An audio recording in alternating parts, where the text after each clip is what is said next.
Bila shaka sisi tutakuwa papa hapa mtazamaji, manake letu sisi ni kukupasha kwa ufasaha.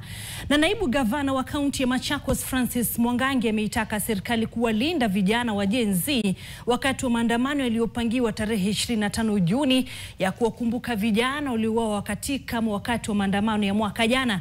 Akizungumza katika ibada ya Jumapili jana huko Katangi, kaunti ya Machakos, Mwangangi aliambia serikali kwamba kila Mkenya ana haki ya kuandamana na wala sio fursa ya vyombo vya usalama kutekeleza mauaji dhidi ya waandamanaji.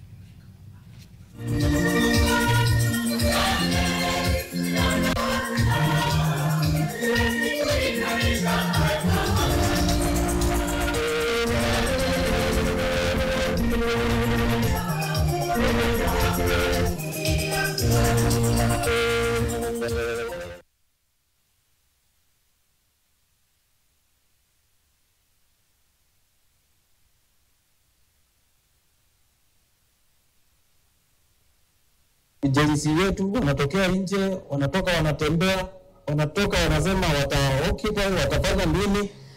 Mimi ombi langu ni moja kwa serikali yetu. Serikali ya Kenya ni serikali yetu kama wa Kenya, lakini administration ni ya Mheshimiwa Ruto.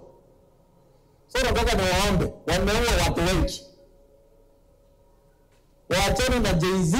They have now the opportunity, let them guard them and allow them to exercise freedom and association.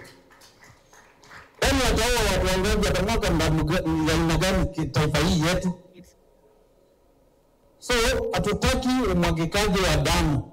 Ikiwa ni security agencies, tafadhali tokeni mchunge mali yetu, mchunge watu wetu, na pia mwachunge na watoto wetu.